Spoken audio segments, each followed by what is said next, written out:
Today we're going to play with using a Pilates mini ball and some ways they don't usually use it in Pilates. So let's get started by placing the ball up against your second rib. So that's the bony rib right here.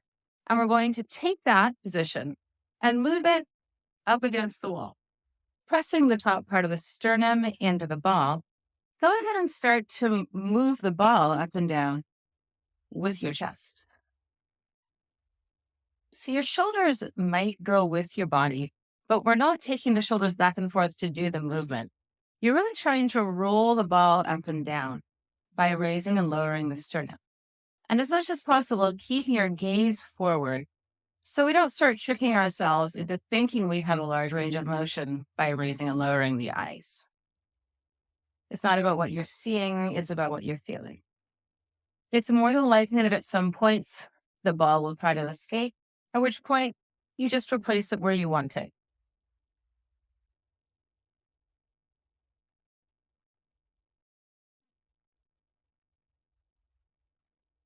And then see if you can actually use this action to guide a shoulder circle. So as you press your sternum forward, maybe it lifts your shoulders. And then as the chest comes up, it will kind of dump the arms back behind you. Don't overthink synchronization. Just allow your body to start to roll your shoulders in a way that makes sense. And if you want to start bending your knees or letting the rest of your spine into this, go on ahead.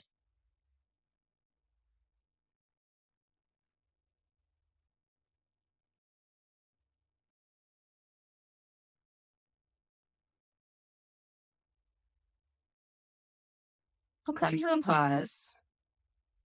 Bring the ball back up to that second rib. It's a starting position. You can move it during the exercise if you want, but just start there.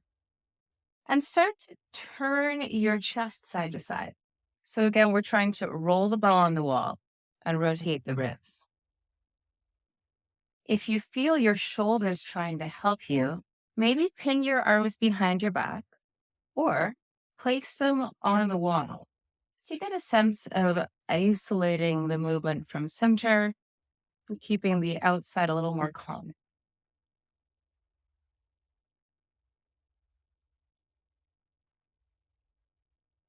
Now I'd like you to take your hands to your hips. First of all, just hold the ASIS, that's the bony piece in front, and see if you can keep it from moving as you rotate the ribs. It's going to turn this into more of an abdominal exercise. And then if you really want to challenge, get the heels of your palms against your hip bones and put your fingers against the wall. And then see about just rotating the ribs.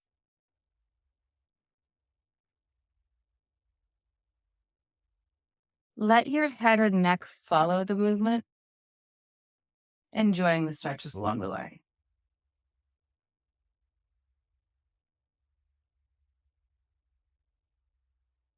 Now let's make a semicircle. Now we're just going to take ourselves over to one side and then the other, lifting the ribs on one side and dropping the arm on the opposite side. Enjoying the stretch and noticing how the more you push your arm away from where your head leans, the happier that stretch gets.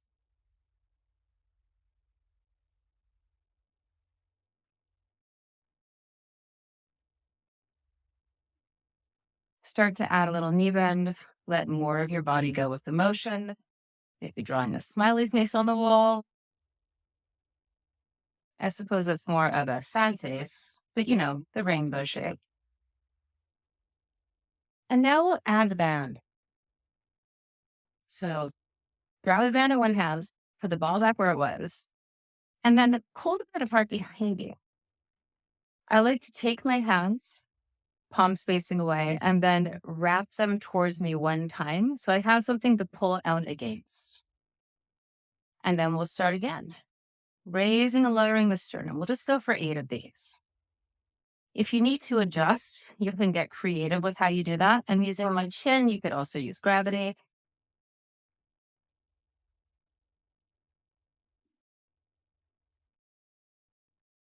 Stay with the intention of lifting from the sternum, but allow the arms to start to decorate the movement. So once they get the feeling, they can go ahead and exaggerate the feeling, but you want to initiate from the center.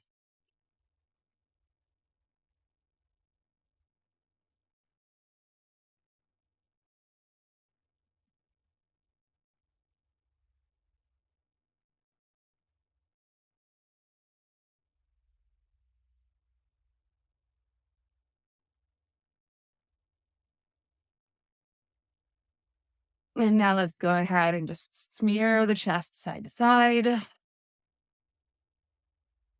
pulling away with the arms,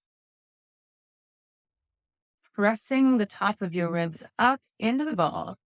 And make sure that your gaze is somewhere that makes sense. So we're not dropping the chin back. Now let's start to rotate side to side, just flying your arms behind you. Try to keep your head somewhat level. You can experiment with keeping the gaze forward and just turning the ribs in the body, or taking all of you around in some kind of cascading movement, which can make this more into a figure eight style movement, which also may lead to the ball escaping you, which is fine. Use gravity, drop it down, catch it. If it drops, it's not going to break. So enjoy that feeling of lifting your chest up away from your arms, but the whole thing being supported.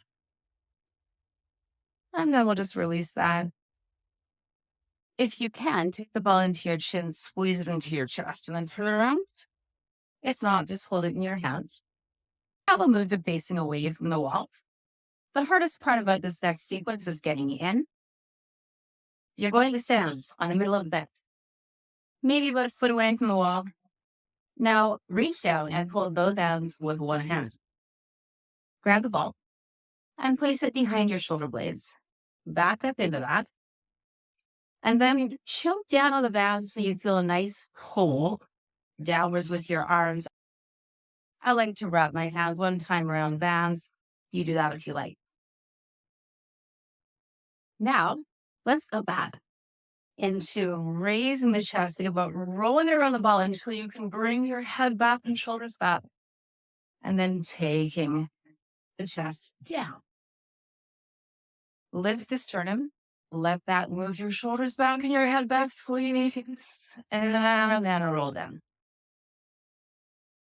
And you can adjust the height of the ball by bending your knees. If you bend more, it's going to go higher. If you straighten your legs, it's going to go lower on the back. So use this to start working out the kinks that we all get back there.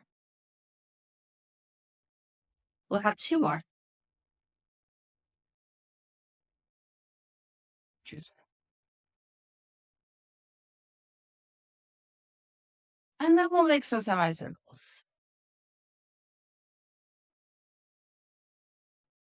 Letting your shoulders unfold over the ball, let your hips get into it.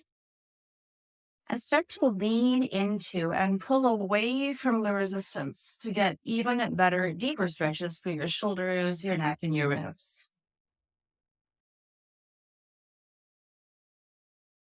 Here as I'm squeezing my butt and pushing my hips forward to distribute that extension throughout my spine. I'm going to stay on one side and just roll down and add 4 times on the outside. So I'm rotating over my left arm, and then I'm rotating over my left arm, looking up. Let the shoulder be cold. Let the head be pulled away, moving internal pieces of yourself in opposition to each other. Find a creative way to change sides. And repeat on the other side. I'm just going to adjust my ball. If happens.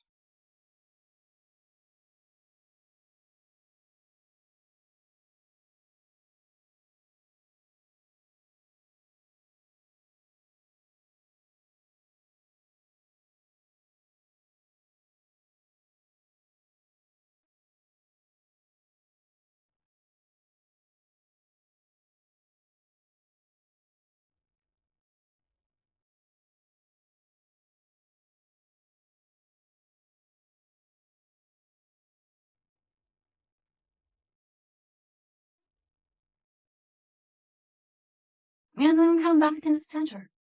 Try to squeeze the ball with your shoulder blades, maybe lifting it up to the back of your head.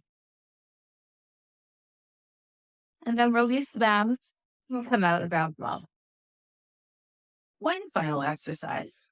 Once again, we're going to face towards the wall. This time, you're going to take a forward bend. Put the ball somewhere behind your head and then slowly start to roll your body down the ball. You can use your hands on the floor and your legs to help yourself, but check how far you can go. And then take yourself back up. Maybe walking a little more. And we'll try that 3 more times. For more challenge or more fun, you can choose to not use your hands. Or you can track down your legs. This is especially nice to keep the weight forward when we stretch forward. This is especially nice for the ankles and the feet, because typically when we do a forward bend, they wind up shifting their weight back or lifting our heels. But here, the pressure can go right through the back of my legs, opening up that fascial line. So last time you do it, just drop your hands, nod your head, maybe alternate some knee bends here. And then bend your knees, slowly come back through, roll yourself up, catch the ball, squeeze your butt, stretch up and back, and push the ball together for a nice back bend down. Yeah.